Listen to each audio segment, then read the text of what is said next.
I recently had a client give birth to a beautiful baby girl. She scheduled a session with me a few weeks post-birth because she was struggling with how to continue eating a low-histamine diet when she isn't the one cooking, and also how to make it breastfeeding friendly.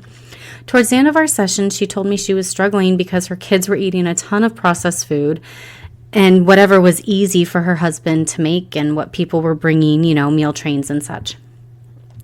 She was asking if this was undoing all of the hard work she put into moving her kids towards a real food diet. How do you keep protein and vegetables up until she can get back into the swing of cooking and meal prepping again? This is a concern I run into with a lot of my mom clients. How do I add more vegetables and protein into my kids' diet, especially when they are resistant to changing up what they're used to eating? So, this is going to be the topic of today's episode. Welcome to the Therapeutic Food Solutions podcast. I'm your host, Marian Mitchell. I'm an integrative nutrition health coach, therapeutic diet expert, and founder of The Road to Living Whole. There are many different diets out there. It's hard to know which one is right for you with your chronic illness and autoimmune disease.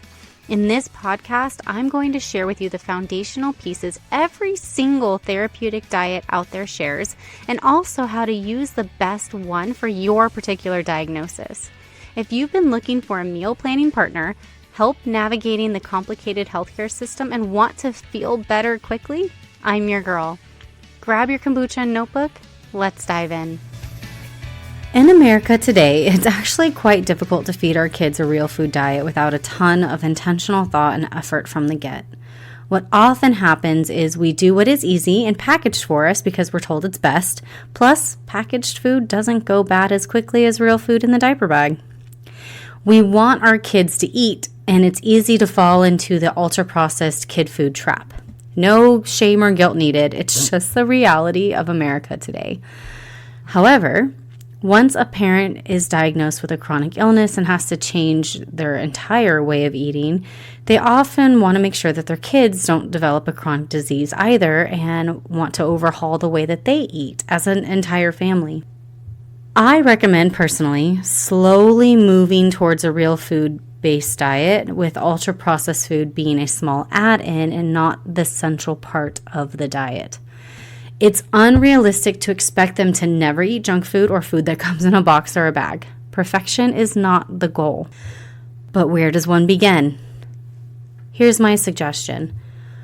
Add a fresh fruit and or vegetable and protein with each meal. It sounds simple enough, but I understand it's easier said than done. Here are a few examples as to what this can look like. Along with cereal or pancakes or waffles that the kids usually eat, I would recommend adding 2 chicken breakfast sausage links and some fresh fruit. My kids love chicken breakfast sausage from Applegate Farms. You aren't replacing their meal, you're adding real food with it. It's much less intimidating for the kids. Same with lunch. Whatever they normally eat, add a couple of easy-to-eat vegetables like carrot sticks or baby cucumber and a small fruit. If they don't already have a protein with lunch, add a protein you know they can eat easily and quickly and like to eat. And this is where things have been super foreign to me.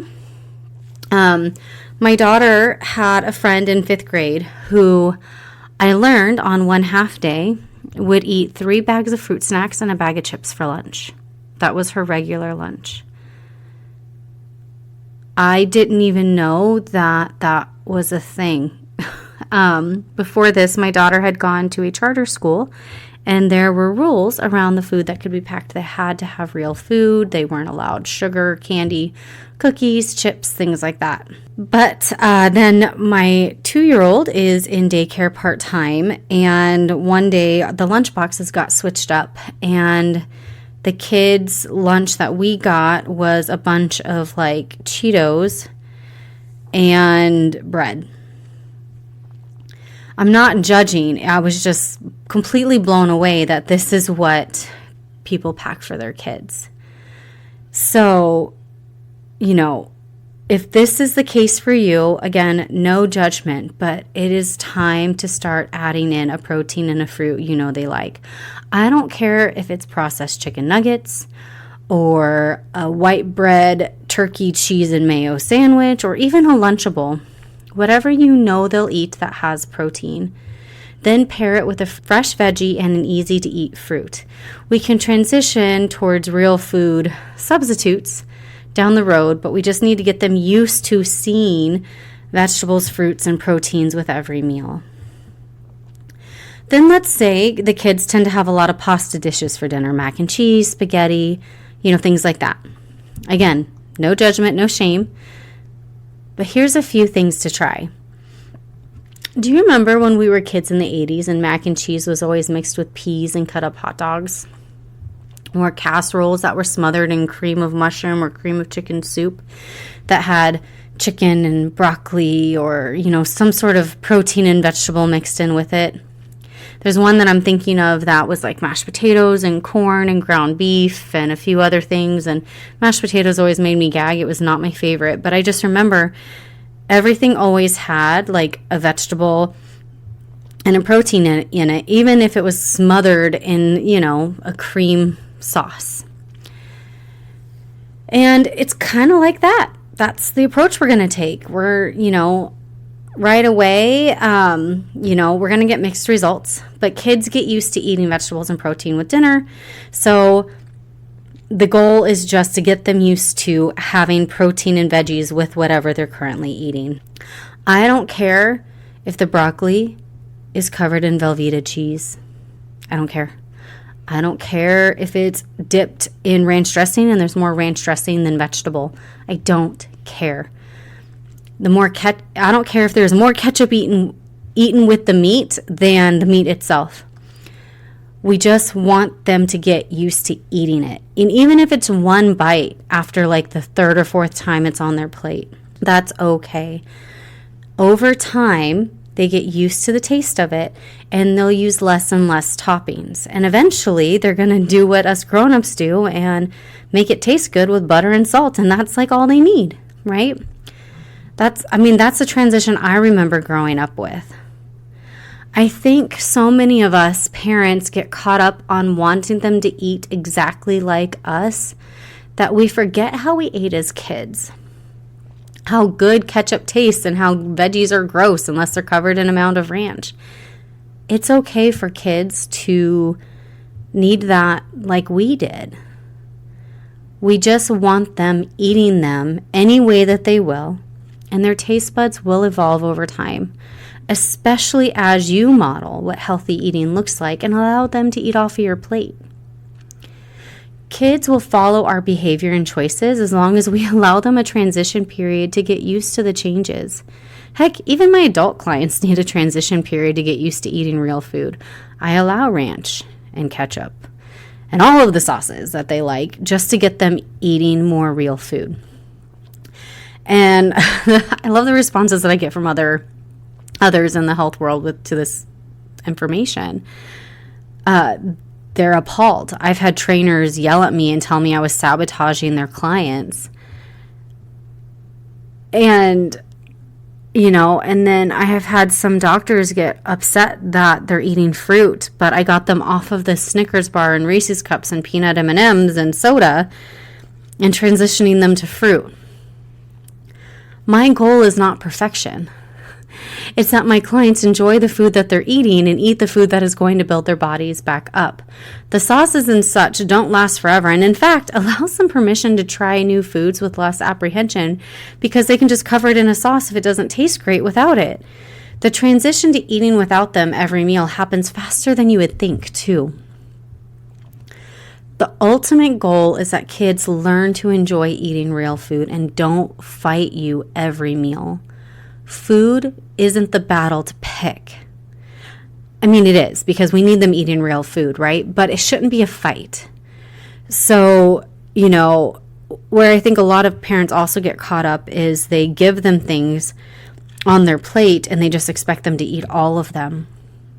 The real goal is exposure. And just every meal, there's a vegetable, there's a fruit, there's a protein, along with whatever you know that they like to eat. And some kids don't even want it on the same plate. They want that stuff on one plate and then the food that they like on another, but you get them used to seeing it, and then you let them play with it, you let them lick it, you let them take one bite, and you don't make it a big deal. You can say thank you for trying it. What did you think? You can get, you can make food fun. And eventually, the constant exposure does wear them down, and then they get used to eating it. And then they start asking for it. Just start pairing the foods that they're currently eating with the real food that we want them to eat. And you can slowly start making the serving of the ultra-processed food smaller while making the other food, there. And eventually, they won't even think twice about scrambled eggs with sausage and fruit for breakfast and then a real food lunch and dinner. You've got this, and they will follow your lead. So just step back. Let them be kids. Let them dip the foods in all kinds of sauces and stuff. Don't get mad at them if they don't eat it, but just keep exposing them, and I promise you they'll move towards the healthy side of eating over time. Thank you so much for hanging out with me today. If you found this episode helpful, would you do me a favor and help others find it by leaving a review, sharing a screenshot on social media, or sharing the link with a friend? By you sharing what you've learned, others are able to find this podcast and join our community.